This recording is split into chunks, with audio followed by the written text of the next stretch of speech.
coordinator here at the Foster Care Association. I've been with FCAV for nearly 8 years, and prior to that worked in foster care for about 20, and definitely worked with Gail and Berry Street at that time. And I also grew up in a fostering family. So I think my parents were foster parents when I was about 4 until I was around 18. So yeah, come with a few different experiences. So I would like to begin with an acknowledgement to country and show my respect and acknowledge that today we are meeting on the traditional lands of the Wurundjeri people of the Kulin Nation, and pay my respects to their elders, past and present. I recognise their continuing connection to land, water and community. I would also like to acknowledge the present Aboriginal and Torres Strait Islander people with us and acknowledge their strength and resilience. So I'll hand over to Gail to introduce herself and just explain her role and experience. Hi everybody, welcome to the iCare2 webinar. My name's Gail Walton and I currently work for AusChild in the West, so we're based out at Yarraville. And my role is in the carer support team, and I lead all the foster care training across AusChild, both in Victoria, New South Wales and the ACT. I've worked in the sector now for probably around 40 years, and training has probably been one of my strongest points towards the end of my career. And I also care for 2 children through permanent care. They're both now adults. One came when he was 5 months old, the other when she was 3. And it was actually becoming a permanent carer that led me to developing the iCare2 package, because I also have a biological son, and I just wanted to make sure that he was safe and comfortable with us taking on 2 children that were extremely traumatised. So we know from research and lived experience, which highlights the important role that carers and own children and young people make and the impact it has on them, and that they make on the outcomes for children in care, which is generally very positive. So Gail, would you like to tell us a little bit about the training that's offered with the aim to support families and their own, children, and that can be biological or permanent care children that are living with them, long term, obviously. Sure. So the iCare2 and Hold My Hand, they're training programs that were developed in Victoria. It was both myself and Anita Pell, who was at the time working with Berry Street, and it was to support the biological children and young people of fostering families. So we began running these programs in about 2012, initially to children and young people in fostering families, and later to kinship and permanent carers. So iCare2 is the initial program, followed by Hold My Hand, an ongoing support group, which agencies can facilitate with the children of carers, generally usually during the school holidays. So more recently, we have had funded to offer training directly to carers and their children. So it would be a joined group, which they were very popular. So it highlights the need for these programs to continue. And the aim of iCare2 is to take participants on a journey, beginning with creating more awareness around belonging to a caring, fostering family, and concluding with a sense of empowerment over their situation. So the aim of the group is to identify my place in my family and come to understand more about myself, my personality and my lifestyle, to explore the impact that having a foster sibling could have on my family, understand why children come into care, to address the practicalities associated with foster care, to develop a sense of group, which will allow them to feel supported and nurtured, heard, more aware and empowered, rewarding sons and daughters of foster carers for the hard work they do and build their resilience, and to provide support and learning for carers' children, generally aged 6 and above. So the sessions are all very interactive, it's fun, The children attending will receive support from workers, experienced workers, and they can talk openly about their fostering experiences, both positive and negative. Um, while they're going to gain some strategies of coping with any challenges, having other children in their family. The group's about learning about foster care, helping them to identify their feelings and getting to know each other and understand there is support for them as well as their parents. And I think that's the real key there, is that often we don't give as much information to your children as we do to parents when they actually put their hand up to apply to be foster carers. Our experience has been that if we have a group with mixed ages, this works really well, as the older children generally help the younger children to understand, what foster care is and to act as role models. And the groups generally we run in school holidays, because it's usually during the day that we do that. Some of the topics covered are: what does it mean to foster? The ups and downs of being children of families who foster, adjusting to new family dynamics, behaviours and my responsibilities, being a role model, who can I turn to for support, and dealing with grief and loss as children and young people in care move on and return home. And that was a really big one, because we often talk to the foster carers, and certainly the primary foster carer, about debriefing when placements finish or things go a bit askew. We don't do that with their children, and they've been just as much involved in the fostering journey as their parents have, and it's important that they get recognised and supported during that time. So by acknowledging the impact fostering has on the children of carers, they are afforded a space to explore their feelings and attitudes towards the experience. And for me, it was a really big thing that a lot of kids didn't realise that other kids fostered. And so just to have that dynamic together in a group was really powerful. And it's amazing, like when I think back to some of the early groups that we ran, quite a few of those kids have gone on and actually either worked in the sector or, gone on and done some amazing things. So it really helped them and recognised them for the role that they played. So it was really good. From the research and I guess from my own experience of both living in a foster family and also working in the field, I understand that there's an impact on the carer's own kids, but caring was also beneficial to them. Can you tell me a little bit more about this? Yeah, definitely. We know that children of carers often need to grow up and be mature beyond their years, particularly when the child coming into their family has experienced a lot of trauma. The carers are spending most of their time managing behaviours, attending meetings, additional appointments with the child in their care, whilst their own children experience that feeling of neglect, loss of attention, and loss of status within family. Feeling that their issues are not important when compared to those of children in care.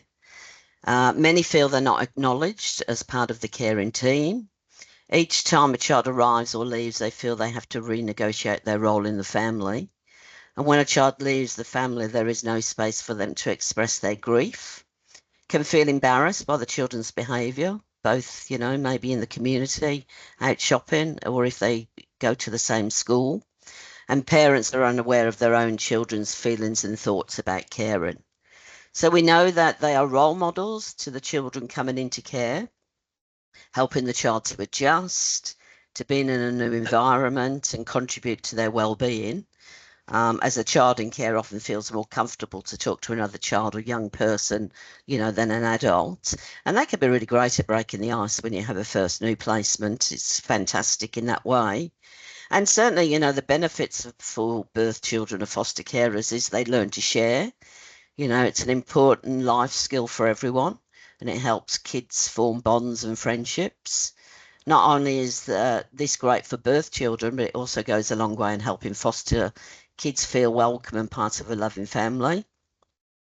There's greater appreciation. The children of foster carers are likely to develop a greater sense of appreciation for what they have in life after living with children less fortunate. Friendships, it's fantastic to see foster children being accepted by birth children, but it's even more special when that close friendships are formed. These friendships can last beyond the foster child's placement too. Empathy, living with another child who has experienced significant trauma, can teach young people a lot about empathy. They can learn to be more understanding and considerate of others, which gives them that enhanced social skills and just their exposure to different and diverse people. You know, in your fostering career, you may look after a variety of children from all walks of life. The, this can help your birth children become more accepting of others and embrace difference rather than being fearful of it.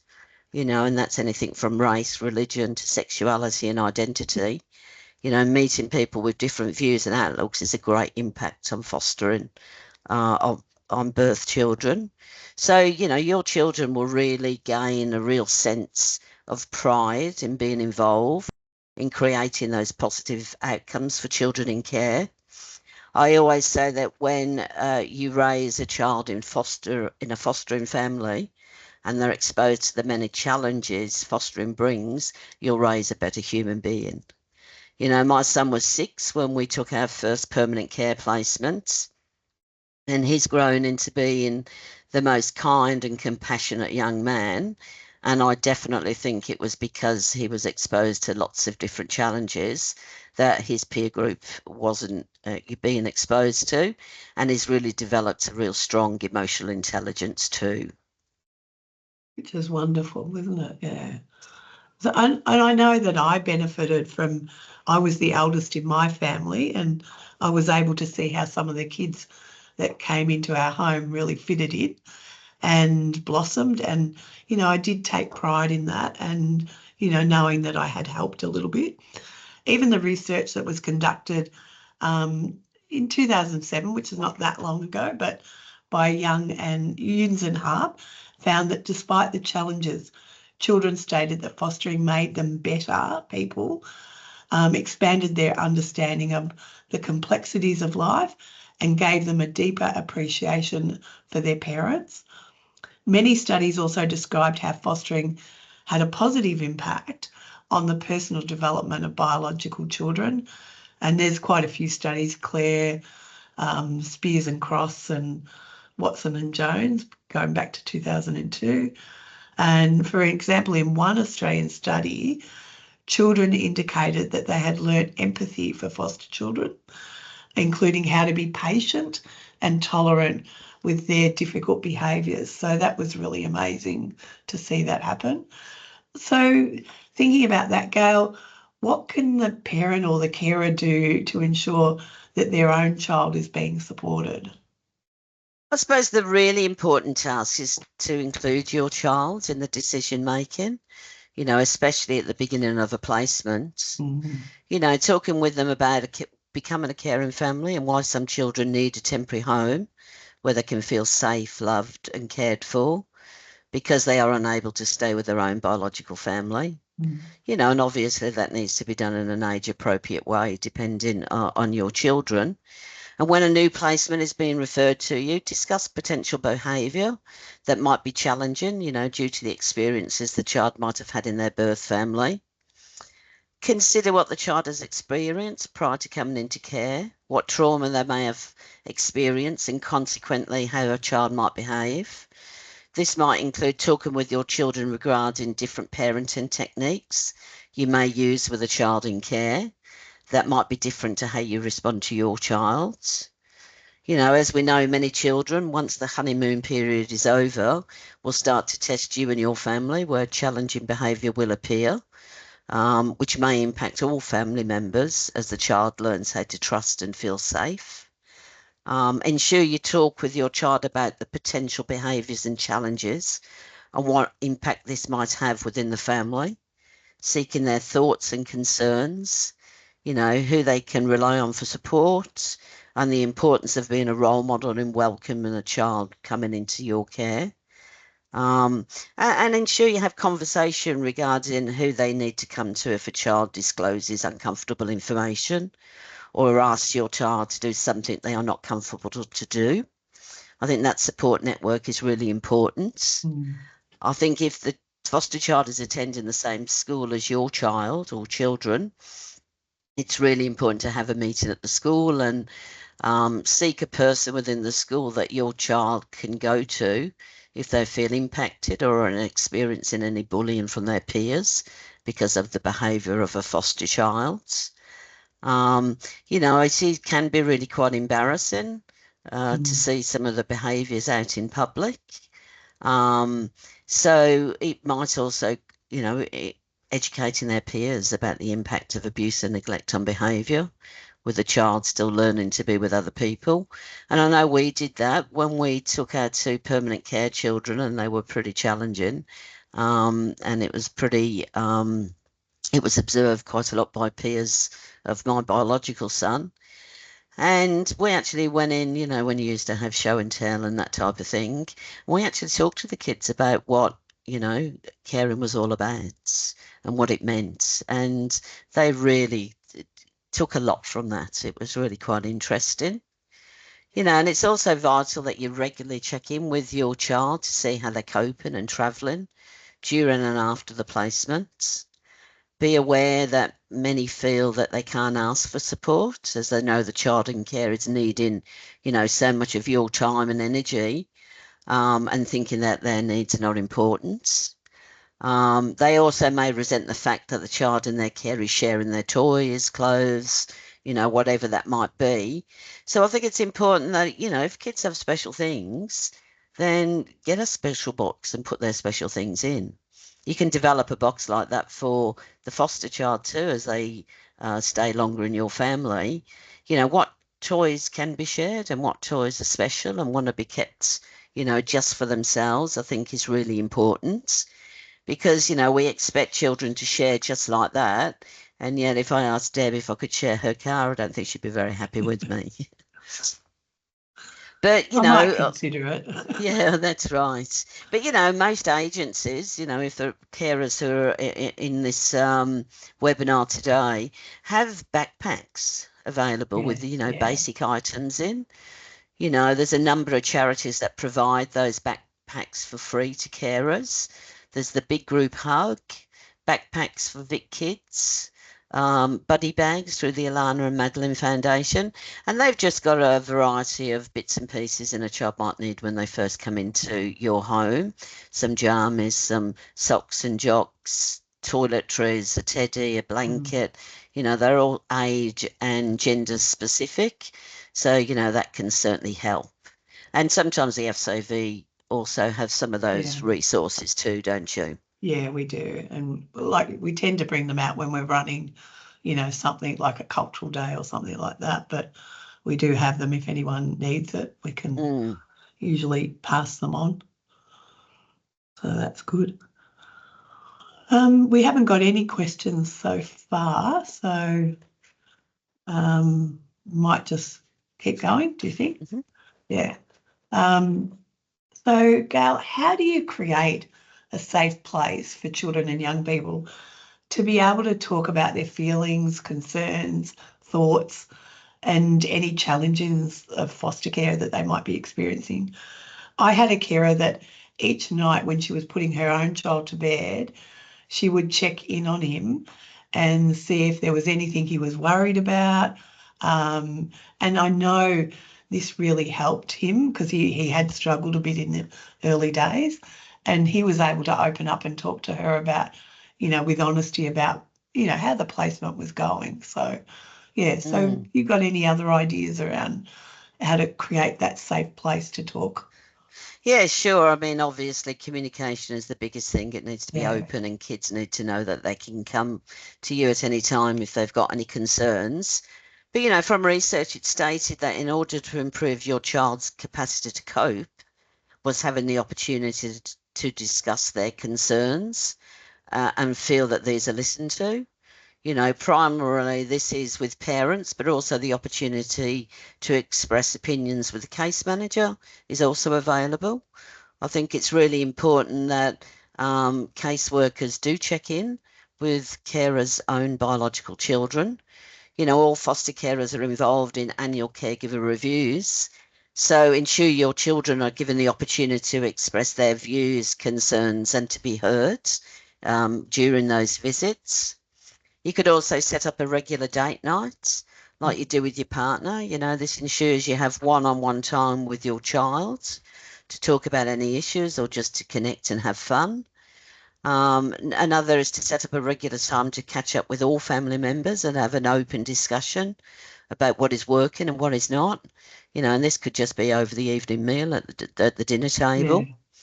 And just also consider talking with the case manager about accessing regular respite, especially if you're providing long-term care, as this allows you as a family to have time together and space to recharge. All right. I'm not sure if someone I've just let them in. popped in. Yeah. All right. So another issue, and you did sort of mention it earlier on, was around placement endings and children not having that time to even sometimes say goodbye to the child, and they felt quite sad and left out of that process. So any ideas around, what can be done, basically? Because there will Yeah, I be think, times when we don't know that the child might be going home, for instance, or something. yeah. I think when preparing carers' children for endings of placements, providing information and having those open conversations that include all family members is really important. I think some children, young people stated that the end of placements was the most difficult aspect of fostering. There were several examples from the studies in which children of foster carers felt that they were not informed when a child moved from the family and their feelings of grief and loss was not recognised. We often suggest having a little party the night before a child moves, inviting family to come over and say goodbye so that they can take some photos, spend time together. But sometimes that's not always possible, especially when we know the matter is going to court and a magistrate might decide, during that proceedings that a child returns immediately back to their birth family.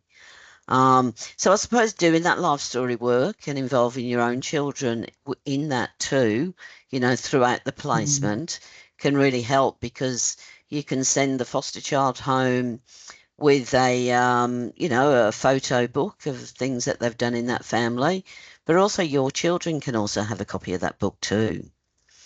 It's quite common for carers and their children not to hear again regarding the child and how they're travelling or any contact at all once they have returned home or moved on to other care options. So having some sort of memento to be able to remember that time is important too. Okay. Sorry, I got a bit distracted then. I know, yeah, when I was growing up fostering with the family, we had one young person that was going to live with us permanently. She was nearly turning 16, and in those days, that was sort of the end of having any official involvement. And then her mum turned up and she went to live interstate, and that was the last we heard of her. We didn't have the chance to say goodbye. We didn't know where she lived or anything like that. But many, many years later, my sister, who had actually developed quite a strong relationship with her when she was with us, she actually found her again, and we've all been able to see her. But why I was telling you that is we did experience that real grief, and it was always something, I think, at the back of our minds that we just never had that chance to really know that she was okay.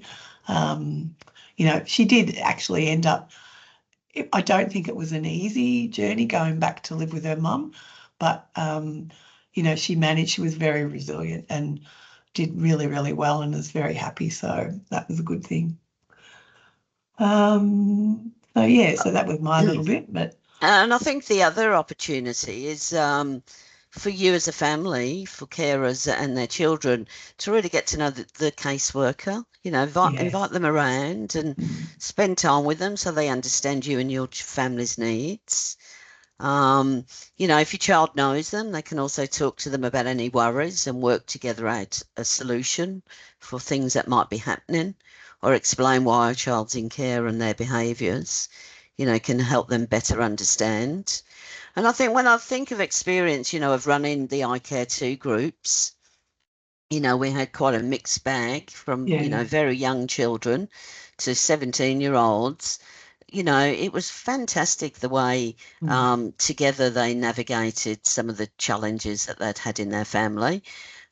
We do an activity which is around emotional faces, and the children have to express that, certain emotions and how they feel when they have those emotions. And we had I think he was only about 5. We don't think kids of 5 can do things like that, but wow, it was absolutely amazing how he drew a picture of how he was feeling and the words he placed around that Yeah. in terms of his internal side of it. They blew me away. The kids that came to the group really did blow me away. One area that I found really stood out was children coming along to the group who are only children. Yes. And I would say some of those children were the ones that struggled the most with becoming a fostering family, mainly because, for most of their life, they'd had complete attention all the time from their parents. And all of a sudden, when a foster child moved in, and the challenges that brought, they found it really difficult to navigate that. And I think with one family, they actually decided to actually withdraw from foster care because of the impacts on their young son. Mm. Yeah, it was a bit tricky. Yeah. And sometimes that, they make that decision, and at that time, that's the right thing to do. But yeah, it's thinking about it, and you wonder whether with some more preparation may it have been very different, if they'd had that sort of insight, knowing the Mm. impact. But anyway, something to learn about. I mean, initially when I Care 2 was developed, the hope was that while their parents were in another room doing the shared lives training, we would have their children separately going Yeah. through the I Care 2 program, so that even before they had a child moved in, even before the assessment process, Mm. they actually understood and had some preparation for being part of a fostering family. But the difficulty there was we didn't always have enough children No. with the applicants who were actually Yeah. attending the training. So generally, we run I Care 2 with children who are already fostering, and some might have been fostering for a number of years. And I think it is interesting, Deb said earlier that, sometimes these children and young people, as they grow in a fostering family, might become our foster carers of the future. Yes. And we've certainly got one family who was accredited when I was still working at West Care and is now a carer with Ozchild.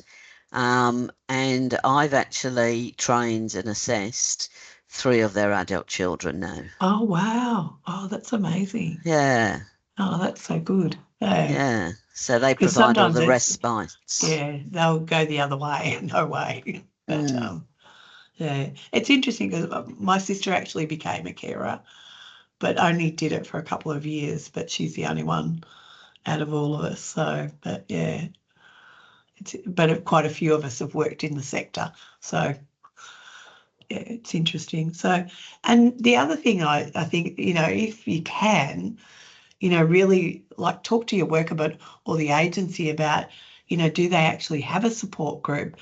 As we've talked about, it's been quite amazing. What a difference it did make for the kids to come together, and, families, just knowing that other families in the community do provide that care, and it gives them another child or young person to contact, and someone that really does understand their own experience. So, and then there's also a few books that are around, and there's a book called Braver Than Me, and that's um, by Rhonda Wagner, and it's a story about Avery, whose family welcomes their first foster child into the home. And Avery shares with her mum and dad about her mixed feelings. So that's quite a good one. And then there's another one called Kinda, so Kinda, Like Brothers, and that's by Co Booth, who looks at foster care from an adolescent perspective, and overall with thoughtful preparation, yeah, careful, open communication and adequate support and nurturing within the home environment for all will really, we believe will make a big difference. Mm. Um, I always remember when we so, weren't run, one of our groups, and there was a couple of kids a bit reticent having to come in. yeah, And, yeah. as the program started and we were having a bit of fun and doing different activities, they said, "This is great. I thought that we'd come in here because it was something to do with the foster kids. And this is lovely because it's all for us." Yes, Because yeah. they And we'd did always, find that. yeah, we do like the first day was like a training day, wasn't it? And then the second day was we do a fun activity and like we went to, Luna the Park, Luna Park, dance. We did quite a yeah, few little yeah, activities with them, places, didn't yeah. we? And then we'd catch up, at the end of it and we'd always have nice food and things like that. So, and we ended up like in that earlier part was across all the agencies in the north and the west. So we joined forces and shared the costs basically. So it worked out quite well. Mm. And it's Um, amazing how adaptable the program is. yeah, It is set into sessions, but generally we try and pick different activities out from yeah. each of the sessions. And at Child, I actually did run a group a couple of years ago, and it was actually three siblings in a fostering family. And I wasn't sure how that was going to go, just having these three siblings and nobody else involved. And it was fantastic. It just gave them a Oh, real opportunity to unpack what was happening in their home. yeah, yeah. Yes, I can email the reading suggestions. And I know Alison asked a question as well. Let's get into that. Yeah, so Alison is asking how to prepare children before a placement begins or even before they begin caring. Yeah, like we've also, we have got a tip sheet as well. Um, but the main thing is to talk to them. And particularly when, a child when there's a new referral like coming through, to really sit and think about, okay, that child has had, been exposed to domestic violence, mum's or dad's taking drugs. So that would indicate to me that, there may be a lot of neglect. And we do know that, yeah, that has an impact sometimes on the child's behaviour. So thinking about those sorts of things um, can really make a difference. And then talking to the child about, what this child may have experienced and how they might act that out. And we do know, mostly kids come in, there'll be a bit of a honeymoon period, and then they might start to act out and test you as the carer. So it's yeah, not a bad idea to sit down and really look at the referral and really get an understanding of what that might play out down the Mm. track. So I know at Child, our team that do all the meet and greets and the info sessions for potential applicants will actually ask them, what they've actually spoken to their children about. And I know we certainly have a tip sheet that we send out to carers and some questions and to talk to their children with. I think those books that you mentioned before is also a good idea, yeah, a bit of literature. And I just think, because there's quite a few agency workers here as well. One of the things that we really wanted to do through the I Care 2 group, and it just never took off, was to develop, we send an information pack out to potential foster carers. How about we develop an information pack that you send out for their children to read too? yeah, So things like that certainly can help. Or even talking, with your first contact person about whether or not you could have a chat with another carer that has children of a similar age, and how they've travelled, becoming a fostering family. So that's the end of our particular part. So I might stop the recording.